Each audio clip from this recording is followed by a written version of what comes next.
Halo Sukmania, selamat bertemu lagi dalam podcast Bang Sukma. Gimana Sukmania?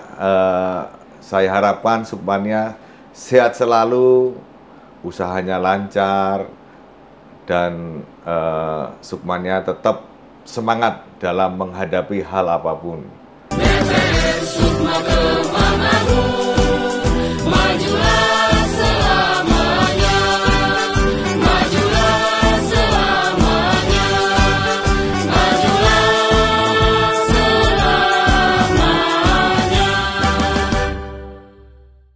Pada hari ini ya saya udah kita kedatangan tamu yang udah malang melintang di dunia per-BPR-an. Dari usia muda sampai udah tua kan gitu. Ya nanti kita membahas lah masalah seputar keluhan-keluhan apa yang ada di benak Sukmania, nanti kita wakili. Sukmania juga bisa nanti menulis komen di sini sehingga bisa kita jawab dan kita sampaikan. Terima kasih Pak Made, selamat datang, selamat berjumpa dalam podcast Bang Sukma ini. Terima kasih Pak Edi. Gimana, sehat? Amin, sehat. Semangat. Nah, semangat. Okay. Pak Made bisa perkenalkan kepada Sukmania? Oke. Selamat sore Sukmania yang saya cintai dan saya hormati. Kita ketemu lagi dalam diskusi per-BPR-an. Khususnya ya perbankan secara umum. Jadi sekali lagi terima kasih, mudah-mudahan apa nanti yang kita diskusikan bermanfaat, betul Pak ya. Sukmania, sehingga Sukmania paham betul gimana sih berbank atau mengadakan hubungan perbankan dengan baik dan benar. Dengan baik, benar dan bijak. Dan bijak ya. Gitu. Gimana kesibukan apa Pak Ade? Ya biasalah, jadi komisaris masuk seminggu sekali gitu. Jadi lumayan dapat diskusi, dapat juga menyerap di luar perbankan kan, karena ada waktu. Gitu. Pak Made, ini kan kemarin itu saya banyak ini dapat dari lihat dari media sosial, lihat dari TikTok dan sebagainya, kok ada yang komplain masalah ini. Kok saya pinjaman saya itu kok pokoknya nggak turun-turun kan gitu loh. Padahal saya udah bayar tiap bulan kan gitu loh. Itu kenapa sih? Tapi kebanyakan kok ini kok nggak turun-turun kan gitu loh. Itu gimana sih biasanya kalau pemberian kredit di BPR itu Pak? Iya. Mungkin pertanyaan Pak Edi, itu kreditnya kalau bunga tidak turun berarti dia pokoknya nggak turun-turun. Pokoknya nggak turun-turun. Bayar tiap bulan. Tiap bulan. Sekali transaksi tiap bulan, bukan harian. Enggak, tiap bulan. Setiap bulan ya. Iya. Maksud saya gini, kalau harian berarti kreditnya kredit rekening koran. Tapi di BPR memang ada rekening koran, kredit rekening koran. Istilahnya rekening koran, padahal dia transaksi tabungan. Kan, jadi setor, tarik, setor. Nah, kalau di bank umum kan pakai cek atau giro. Gitu, betul, itu transaksinya. Nah, kalau terjadi di BPR seperti Pak Edi tadi bilang, itu kemungkinan kreditnya kredit bayar bunga saja setiap bulan. Nah, apa itu kredit bayar bunga saja? Istilahnya kalau di BPR itu balloon payment. Balloon payment. Jadi bayar boleh bunga. Ya berarti ya kalau bayar bunganya aja sebenarnya. Ya, itu kebijakan BPR-nya. Kalaupun boleh itu ada kebijakan, ada SK direksinya yang ngatur. Jadi itu pun kredit itu tidak boleh untuk konsumtif. Kredit itu diperuntukkan untuk modal kerja atau investasi. Berarti... Jadi BPR-nya ngasih kebijakan karena harga investasi atau harga kebutuhannya cukup tinggi.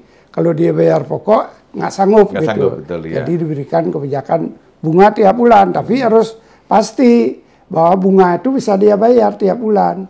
Kemudian pasti juga untuk pelunasan pokoknya itu ada sumber yang jelas. Berarti kalau kita bayar bunganya aja tiap bulan itu, berarti itu pokoknya tidak berkurang ya Pak ya? Enggak dong. Iya, karena kan bunga aja pokok tetap itu. Misalnya kalau itu 12 bulan. Di bulan ke-12 itu bank itu harus sudah dapat gambaran pasti bahwa kredit saat itu akan dilunasi. Dari mana? Nah itu harus jelas. Ini Sukmania bahwa kadang kita juga kita kok bayar terus tiap bulan, tetapi kok pokoknya itu nggak berkurang kan gitu ya. Kan? Nah, itu makanya dari pas kredit tadi udah dijelasin Pak Made, mungkin bayarnya cuma bunganya aja, dimungkinkan di BPR kan gitu. Tetapi penggunaannya harus secara bijak kan gitu. Benar nggak Pak Made? Betul, betul. Tapi sebagai nasabah gimana hak saya gitu pada waktu ini saya mau turun kredit dan sebagainya itu dari pihak bank gimana Pak? Iya, itu juga diperjanjikan Pak. Oh, artinya harus dijelaskan gini, juga ya? Artinya gini, begitu kita mengajukan pinjaman, kan pinjam itu diproses namanya, dianalisa, dikomitekan, diputuskan. Begitu kredit sudah diproses, kita disetujui, pinjamannya misalnya 100 juta, yang waktu 12 bulan, tiap bulan bayar misal bunga 1,5, kan berarti 1,5 juta kan gitu, tiap bulan. Nah, kalau misalnya dalam 6 bulan, nasabah tahu-tahu punya aset yang laku dijual atau dapat rezeki gitu kan. Ada anaknya punya tabungan atau punya deposito, Pak, ini ada uang lunasi pinjaman. Nah, itu tengah tahun atau 6 bulan bisa juga dilunasi, bisa bayar pokoknya. Jadi di bulan ke-7 udah nggak bayar bunga gitu. Sukmania berarti kan udah tahu kan jawabannya bahwa kredit kok pokoknya nggak turun-turun tuh karena bayar bunganya saja kan gitu. Bayar bunganya saja tepat waktu tetap nggak berkurang kan, tetapi Sukmania kan harus bertanya jelas terhadap pihak bank. Betul. Kredit saya apa, bagaimana cara membayarnya, atau bayarnya bunganya aja atau bisa ngangsur kan gitu Pak ya? Betul Pak, betul. Biasanya kalau sekarang di BPR Pak sudah ada standarisasi operasional kredit, namanya SOP kredit ya. Nah itu pedomannya kan di PKPB ya, pedoman kredit perbankan ya. Nah di situ diatur, jadi waktu kita ngajukan kredit ada syarat-syarat yang harus kita penuhi, sampaikan ke BPR. Semua syarat itu dipenuhi, dianalisa lah oleh BPR. Begitu BPR setuju, setelah analisa komite kredit setuju, dapatlah nasabah itu diberikan surat informasi pemberian kredit atau surat persetujuan kredit. Sehingga tahu cara-caranya. Nah, di situ jelas itu plafonnya dikasih berapa, bunganya berapa, jangka waktu berapa, kemudian terlambat berapa. Yaitu jangka waktu berhubungan dengan angsuran. Jangka waktu kan, misalnya yang tanda tangan siapa, suami istri atau pemilik jaminan. Jelas di situ Pak, diatur semua. Kemudian pengikatan kredit, apakah harus dinotaris, apakah harus dengan SK MAT atau langsung HPAT. Jadi udah standar Pak, jadi di BPR itu jelas. Jelas. Berarti kan gini Pak, di BPR itu ada 2 cara pembayaran angsuran ya? Betul. Cara pembayar angsuran ada yang bayar bunganya saja, terus ada yang angsuran pokok bunga tiap bulannya. Iya. Oke. Yang saya tanyakan nanti saya mewakili Sukmania kan gitu Pak. Bagaimana sih kalau maksudnya kalau saya ini saya mau pinjam uang nih, saya belum pernah ke bank kan gitu Pak. Saya usahanya jualan makanan yang tiap hari dapat uang kan gitu. Kan saya kan awam kan gitu. Terus bagusnya saya itu bagaimana cara mengangsurnya kan gitu. Nah, kalau menurut Pak Made gimana sehingga Sukmania tahu jangan hanya terima uang karena bayar bunganya aja murah-murah tapi kesalahannya berat kan gitu. Betul. Gimana Pak tips-tipsnya? Ini Sukmania, ini pertanyaan Pak Edi sangat bagus dan bisa pakai untuk pedoman kita dalam kita mengajukan kredit apa sih, kan orang baru nih, yang pernah berbank kan. Nah kalau usahanya memang jual makanan, dijual makanan sehari-hari, itu berarti punya perputaran uang setiap hari Pak. Dan kalau bisa diusahakan, kan bayar kreditnya itu biasanya sebulan sekali. Betul. Nah disisihkan hasil penjualan sehari itu, disisihkan misalnya dapat jualan sehari itu 2 juta misalnya. Minimal tuh dengan 10%, 200.000 kita sisihkan untuk bayar angsuran. Nah, sehingga dalam 30 hari atau 25 hari udah terkumpul uang 5 juta. 5 juta gitu. Kalau pinjamnya 100 juta udah cukup untuk nutup gitu. Nutup itu bisa ngurangin pokoknya juga. Iya, nah artinya uang 5 juta itu bisa kita untuk bayar angsuran pokok dan bunga. Sehingga tiap bulan begitu habis bayar pokok bunga, sisa pokok kita menjadi berkurang, Pak. Oke. Nah, gitu. bunga bulan berikutnya dihitung dari sisa pokok itu. Berarti kita harus ngerti kalau yang bayar bunganya itu yang kayak gimana Pak nanti? Maksudnya kalau mau usaha gimana? Itu seperti tadi kan bunga dan pokok itu kalau kredit untuk usaha. Karena ada sumber perputaran setiap hari. Nah, kalau yang bayar bunga saja berarti dia bayar bunga saja kan sebulan sekali, bukan tiap hari. Iya. Nah, itu umumnya kredit itu diberikan kepada para pegawai atau karyawan pabrik. Karena dia bayar bunganya itu dari bayar angsurannya itu dari gajinya gitu loh.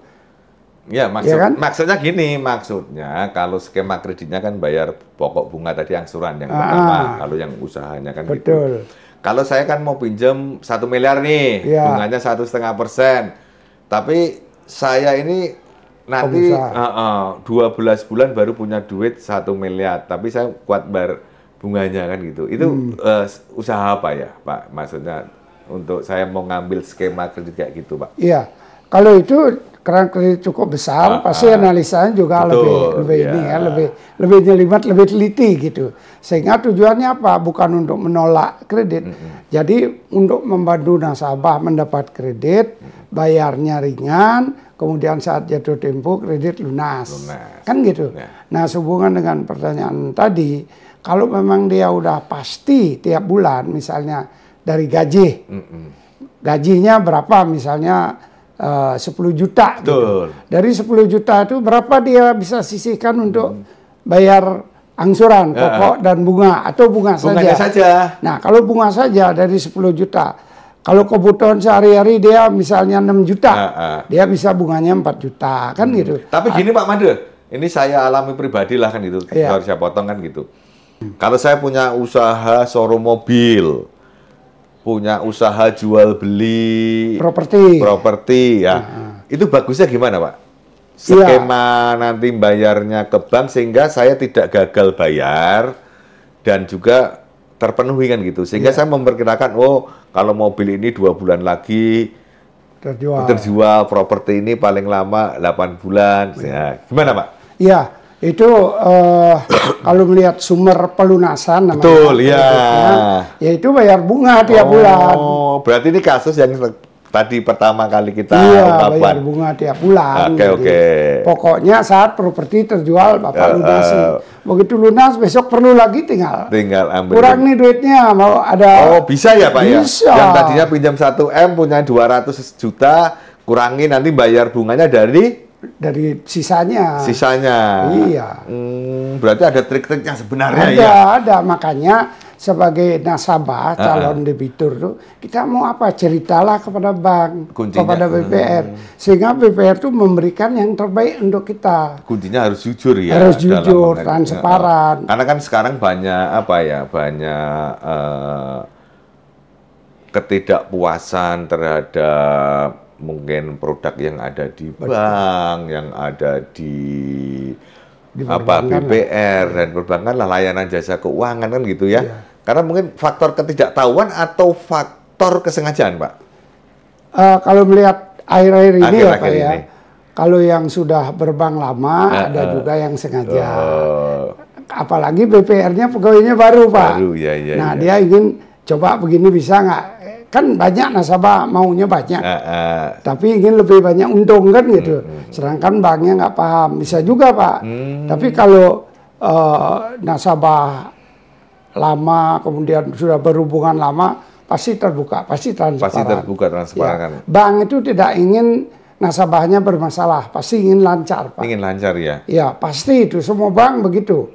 Makanya untuk itu bank menjelaskan apa kredit, syarat-syaratnya apa, sehingga bisa terpenuhi. Kemudian nasabah juga harusnya transparan juga. Berarti setiap kebutuhan debitur atau calon debitur itu bisa disesuaikan dengan skema angsuran yang ada di bank pasti Pak? Bisa, sangat bisa. Sangat bisa ya? Sangat bisa. Kalau maksudnya ada nggak ya Pak ya? Seumpama saya dapat ini, saya sebagai petani kan gitu ya Pak ya, sebagai petani saya panennya itu 3 bulan yang akan datang kan itu, bisa ngangsurnya 3 bulan yang akan datang. Itu gimana Pak mengakomodir kayak saya petani ini biar bisa mendapat kredit dari perbankan atau BPR, Pak? Iya, ini pertanyaannya bagus. Dan ini banyak kejadian, Pak, di daerah. Ya. Banyak kejadian di daerah. Kredit petani itu termasuk perikanan nelayan itu, Pak, yang melihara ikan itu. Betul, betul, betul. Kan tidak dia begitu ini langsung panen kan? Iya. 3 bulan, 4 bulan lagi sama itu. Jadi istilahnya kalau di daerah itu namanya kredit petani, kredit pertanian gitu. Bisa untuk petani sawah, petani padi, kemudian yang buah-buahan, kemudian yang perikanan itu bisa, Pak. Yang tiap hari nggak panen ya, Pak ya? Iya, nah itu akan diatur, Pak, oleh banknya. Jadi kalau dia dihitung tuh, misalnya panen padi 3 bulan lebih setengah atau 3,5 bulan, nggak mungkin kreditnya 3 bulan, 3 Pak. bulan, ya. Setengah bulannya jadi dikasihlah 4 bulan gitu. Atau lebih ini lagi, karena cuaca sering berubah ini, udah buat aja 6 bulan kreditnya. Maksudnya yang saya maksud itu bagaimana mengangsurnya itu di bulan, kan saya di bulan pertama belum panen, bulan ketiga belum panen, bulan keempat baru panen kan gitu. Saya berarti bisa bayarnya bulan keempat. Bulan pertama, kedua, tiganya itu gimana skema cara saya membayar angsuran? Saya kan juga nggak mau sebagai debitur apa ya, menunggak lah kan, itu kan kalau menunggak kan ngeri kan gitu. Saya tidak dapat fasilitas lagi. Gimana Pak Made? Ya, ada cara nggak? Kan, ada, itulah strateginya bank dengan nasabah harus di situ kita saling transparan, saling terbuka, Pak. Bank itu kan aman, ingin nasabah juga bagus pembayarnya.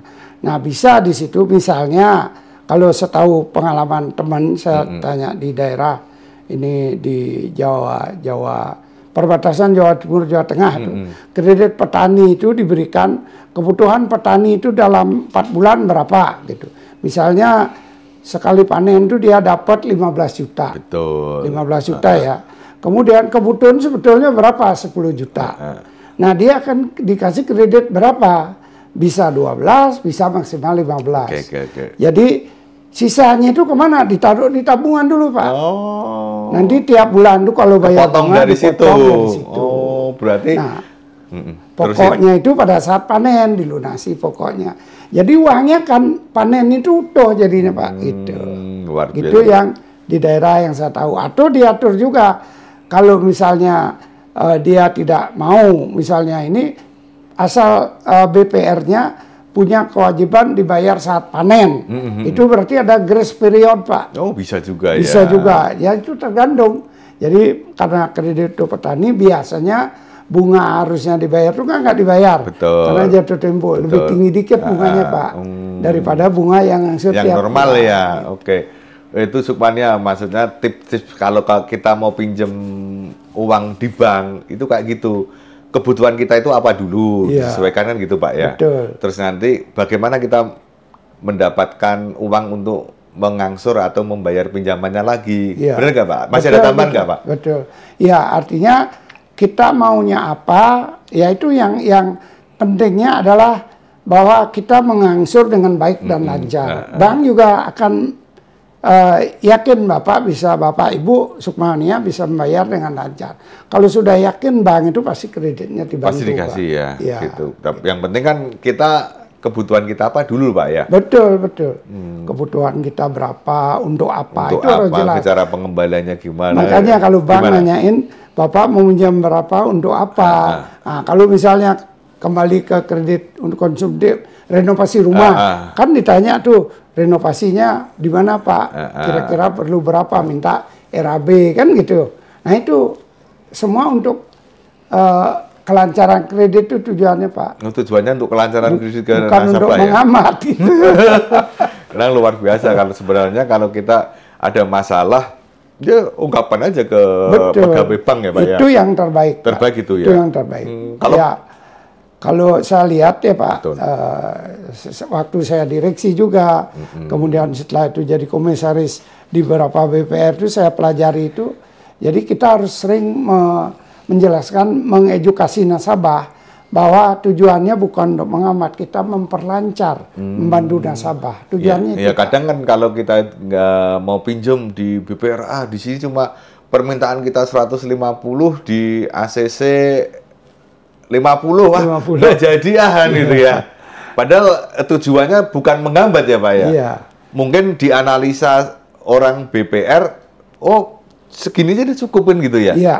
Nah itulah, jadi untuk itulah kita harus sering ngasih tahu, kemudian diskusi dengan nasabah, kreditnya berapapun kita jelaskan sesuai dengan analisa kita. Misalnya renovasi, dia bilang saya perlu renovasi 200 juta, minta RAB-nya dibuatlah pas 200 juta. Tapi analisis kita kan mempelajari beli semen sekian, beli pasir sekian, bahan-bahan sekian, totalnya sekian, tenaga kerja sekian. Bapak perlunya 100, kalau Bapak 200 nanti yang nggak perlu renov direnov. Jadi nggak mubazir ya? Nggak lancar. Nggak sesuai sama mubazir, ini ya? Betul. Wah luar biasa ini Sukmania, bahwa inilah dapat ilmu dari Pak Made bagaimana Sukmania kalau kebutuhan nanti dijelaskan tips-tipsnya dan bagaimana permasalahannya, pasti ada jalan kan gitu ya, betul, Pak Made. Betul. Yang penting apa Pak Made?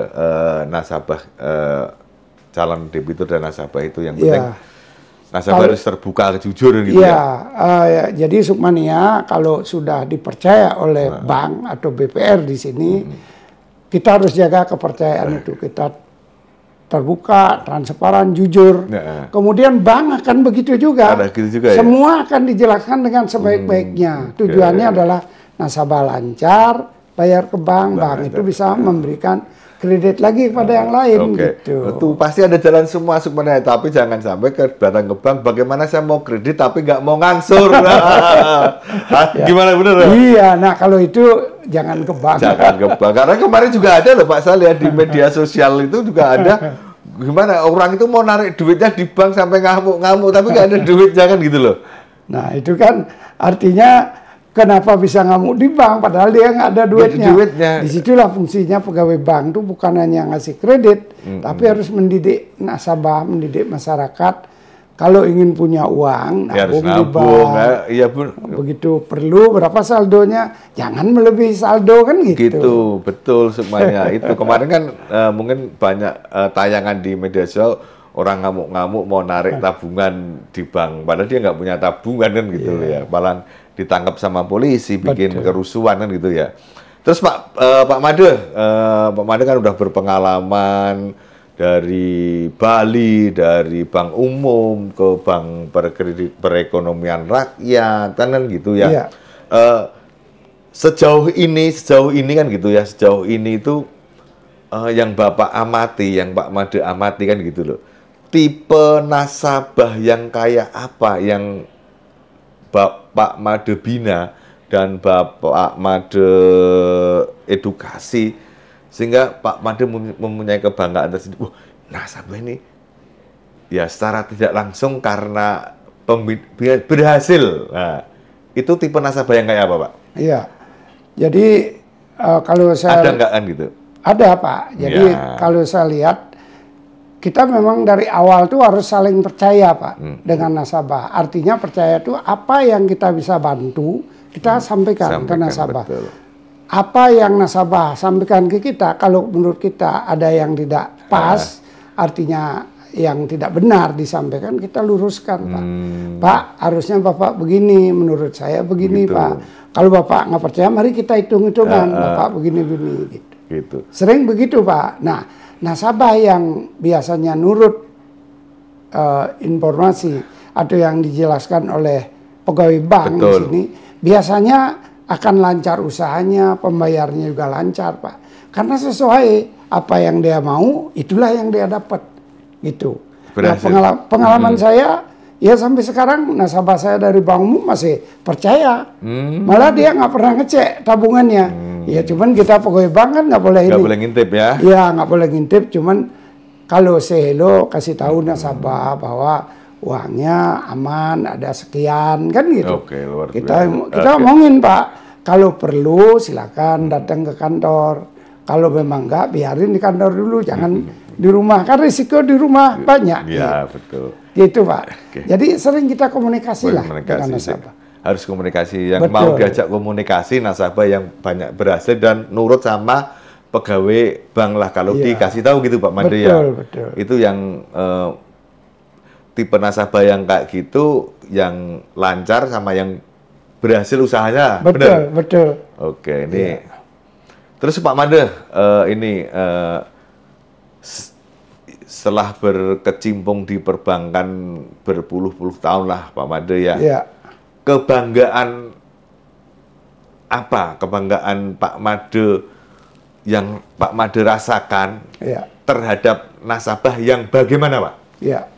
Ya, kalau sampai sekarang ya, Pak Edi, ya, saya terima kasih nih. Jadi nasabah saya dari Bank Umum itu masih setia, Pak. Betul, yang tadi itu. Makanya kita kemana tuh diikutin. Kemudian kita mau apa rasanya kalau nggak nginfokan gitu, belum selesai. Artinya gini, kalau misalnya di bank itu akan ada hadiah misalnya. Ada penarikan hadiah, kita pasti sebelumnya infokan ke nasabah. Pak, nanti akan ada penarikan undian tabungan. Kita infokan biar nasabah, oh sekarang ada undian, ada Pak, uang Bapak ikut diundi. Mudah-mudahan dapat hadiah ya Pak.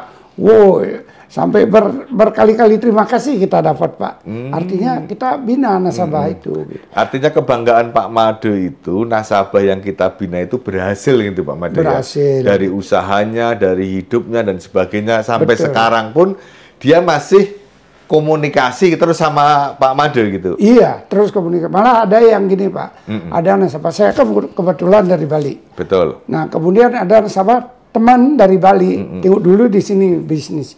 Sekarang karena sudah umur, dia kemudian ada ibunya di Bali, kemudian dia anak laki satu-satunya, dia terus terang pamitan ke Bali Pak. Yang saya kagum tuh apa? Uangnya nggak dibawa Pak, tetap ditaruh di sini. Dia ngomong, nanti kalau perlu saya minta ya. Nah itu artinya kepercayaan itu kan kita nggak boleh main-main Pak. Jadi malah dia udah di Bali, kita tetap komunikasi, WA-an, Pak gimana sehat ini. Karena udah umur juga kayak saya Pak. Iya betul. Nah artinya itu yang luar biasa kalau saya. Bangga di sini. Bangga ya. Bali tetap dipercaya. Dia ke Bali uangnya ditinggal, luar biasa kan? Itu Sukmania. Ya, Sukmania juga harus tahu kan gitu bahwa kebanggaan seorang direksi komisaris itu apa ya? Kalau nasabahnya berhasil dan dipercaya gitu Pak Made ya. Betul. Ya itu yang kita kalau udah teman begitu rasanya lebih dari saudara. Lebih dari saudara, luar biasa ini. Tapi sekarang saya balik kan itu. Yang membuat kecewa Pak Made selama Pak Made di perbankan dalam membina nasabah atau debitur. Itu apa Pak Made? Kalau di saya kan percaya Pak dengan karma pala. Perbuatan baik pasti mendapat yang baik. Nah, kita udah berusaha Pak membina nasabah kita, ngajarin yang baik. Di depan kita oke-oke. Iya. Nah, ada kalau nanya keluarganya, istrinya, gimana pembayaran suami saya Pak? Gitu. Kalau selama baik kan kita ngomong baik. Gitu. Nah, kalau sekarang ternyata dia bermasalah bayarannya, ketemu istrinya nanya gimana Pak? Kalau kita jawab sebenarnya berbohong, dosa kita kan? Iya, tapi kalau berantem. kita tidak jawab atau jawab berbohong juga salah gitu kan? Nah terus terang kalau jawaban itu saya ada nasabah Pak. Jadi nasabah yang dia pinjaman itu nggak boleh tahu istrinya. Sebetulnya kan nggak boleh. Gitu. Nggak boleh kan? Betul. Tapi kebetulan dia minjem itu bukan di saya gitu. Cuman dia mau pindahin, dia cerita mau pindahin di bank lain itu ke saya gitu. Tapi dia bilang nggak boleh istrinya tahu. Nah di bank saya kan nggak boleh. Kalau pinjaman itu harus sepengetahuan suami istri. Tapi usahanya gimana itu? Usahanya bagus Pak. Sampai sekarang bagus? Iya, akhirnya karena saya tidak kasih pinjaman karena istrinya nggak boleh tahu kan. Ya udah, kalau gitu kami nggak bisa Pak proses karena harus suami istri yang tanda tangan ke notaris juga kan gitu. Tadinya nggak dikasih. Nah akhirnya nggak dikasih, dia di tempat lain rupanya nggak dikasih juga gitu. Akhirnya ya udah nggak dapat pinjaman baru kan. Betul. Ya pinjaman lama aja kecil gitu. Jadi nggak berkembang usahanya. Berarti gitu. Kekecewaan Pak Made selama menjadi pengurus bank atau bekerja di bank, kalau nasabah itu tidak berhasil dalam usahanya Pak. Betul, tidak. Setelah kita bina ya. Betul, tidak berhasil. Itu sebetulnya kalau usahanya dikelola bersama kan bagus Pak. Bagus. Cuman dia kelola bersama, kalau pinjaman nggak boleh noise. Itulah karena serba salah. Iya. Tapi kita kan dari hati kita kan gimana nasabah itu berhasil kan Pak? Iya. Ya kalau Sukses, berhasil, sama juga kita mendoakan Sukmania itu supaya apa? Berhasil, sukses, usahanya lancar. Betul. Bener ya? Betul. Ah. Itu harapan kita semua sebagai pengurus BPR Sukma. BPR. Kalau nasabah lancar, kita pasti bangga. Gitu. Terima kasih Pak Made atas kedatangannya. Pak Made, coba sebelum kita akhiri perbincangan dan diskusi ini ya, Pak Made bisa ngasih tips ke Sukmania atau calon Sukmania atau pemirsa dimanapun juga lah kan gitu. Kasih tips-tips yang bermanfaat kalau menjadi debitur dan sebagainya Pak Made. Ya, baik. Makasih Pak. Ya. Sukmania, saya memberikan tip ya. Jadi kalau sudah kita menjadi nasabah bank, baik bank umum maupun BPR, itu berarti kita sudah mendapat kepercayaan. Kepercayaan itu tetap harus kita jaga. Ya, Sukmania. Jadi dengan kepercayaan itu pasti segala tindakan usaha kita akan menjadi lebih baik. Karena begitu kita perlu dana, kita tinggal calling bank. Begitu kita perlu berapa, infokan pasti cepat jawabannya. Karena sudah dipercaya. Begitu kita punya uang, nah, uang ini saya punya uang nih 100 juta. Kalau di rumah kan risiko. Risiko ya. Kemudian tidak dapat bunga. Udah tinggal kontak pegawai bank. Saya ada uang 100, saya mau deposito, bisa ambil nggak? Bisa diambil, bisa juga transfer. Gampang sebetulnya. Jadi yang penting sekarang adalah kepercayaan, itu yang nomor satu. Jadi untuk dipercaya itu, jagalah semua kepercayaan itu. Jadi kepercayaan itu harus dijaga. Gitu. Jadi semua kita bisa berkolaborasi. Oke, gitu. Terima kasih Pak Made ya. Ini saya kesimpulan dalam kita diskusi ini ya, Sukmania, bahwa Sukmania kalau kebutuhan kredit, Sukmania harus datang ke bank, nanti diarahkan. Sukmania itu kebutuhannya kayak apa, harus jujur. Betul. Nanti saya mau pelunasannya sumbernya kayak gini, nanti bisa diarahkan, meringankan kan gitu ya. Betul. Nah, nanti Sukmania pasti berhasil lah kan gitu. Iya. Satu, terus yang kedua, Sukmania berhasil, sukses usahanya, kami senang. Iya. Tapi kalau sampai mundur usahanya karena ketidakjujuran, karena kekurang hati-hatian, sebenarnya kita menangis juga, sedih iya, gitu. Sedih, pastilah. Pasti kan gitu. Makanya Sukmania, tonton podcast dari Bank Sukma ini, jangan lupa subscribe, komen, dan sebarkan. Ya. Terima kasih Pak Made atas kedatangannya. Mudah-mudahan diskusi kita hari ini dapat bermanfaat bagi Sukmania. Terima kasih Pak Made. Selamat ketemu lagi. Ya, selamat